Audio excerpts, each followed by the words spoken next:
I just got back from seeing Godzilla King of the Monsters, and it was Coming from the first film, we all wanted more Godzilla. That's what makes these films good. That's why we love Godzilla.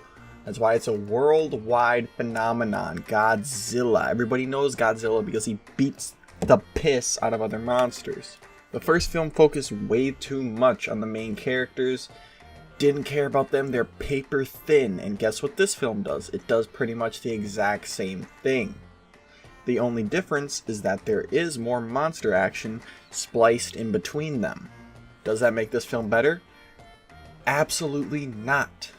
But we're going to need to start off with the positives. The positives being that the acting is pretty good. We got Millie Bobby Brown and the guy from fucking Game of Thrones is in this, and they both did pretty good. Also, when the monsters are actually fighting, that's pretty cool as well. Those are the best moments of the film when you can see what's going on, but most of the time you really can't. But when you can, it's phenomenal.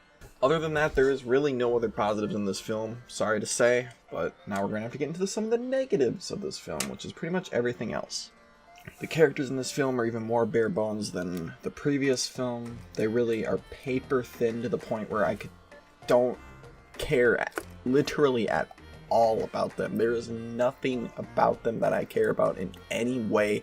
Near the end of the movie, there is literally a point where the woman is gonna die, but there's no emotion in me at all about her. I don't care. She's just some terrible mother and just bad person, and she's just dying. I don't care. Like, there's no reason to care about them. Going off of this family dynamic, people don't really make any decisions in this movie except for the father, or the protagonist. He's pretty much the protagonist of the film. He's just some guy who was part of the Monarch organization, and for some reason everybody listens to him even above and beyond the other people who are left in charge of certain circumstances.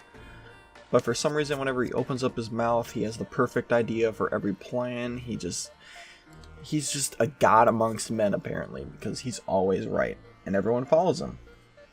Literally none of the jokes in this movie land. There is not a single joke that made me laugh.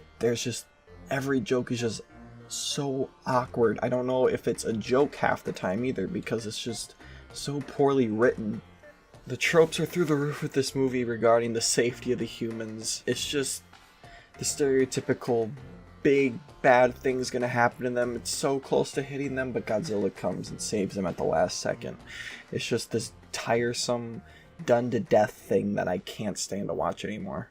On to the two biggest problems of this film is that the characters themselves make horrible decisions, and they just make assumptions about the monsters that they have no place in saying at all. A good example of this is when Rodan gets awoken and King Ghidorah is coming over to see him. The main character is just like, they come to fight, feed, or do something more intimate, and it's like, how do you know this? You don't know this at all. Like, there's no reason for you to assume this. At the beginning, they kind of try to cover this up with the fact that he's like some wolf nature guy, and he, for some reason, wanted to go look at nature after his son died, and he couldn't live with himself or something. He wanted to get away from his family, so he decided to go study wolves and videotape wolves. Kind of weird. But newsflash, these giant monsters aren't wolves or like any other animal around. These characters have no reason to assume the things that they do about these monsters, especially since the audience don't know anything about them, and neither do the characters in the film. The characters in the film know nothing about these creatures, and they have no reason to believe half the things they're saying about them. But of course, every assumption they make is right.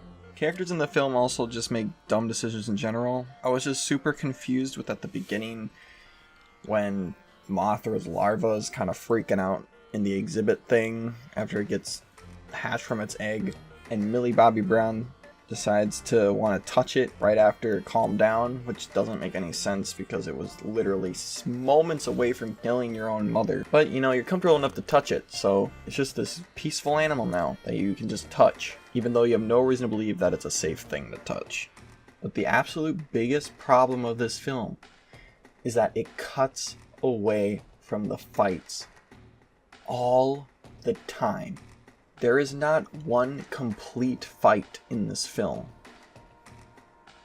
It's continuously cutting away to the characters that nobody cares about.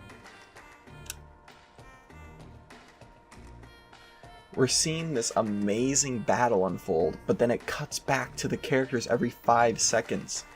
At the end of this movie, this climactic battle is happening. I'm filled with anxiety because I just want to see what's going on, and it keeps cutting away, and you can see them in the background, and I'm like, just show me what's going on. Because the film is over in like 10 minutes, and I need to see what's happening because I want to get something out of this experience. I understand that Godzilla movies need human characters in them, but they should never be the focus of the film itself.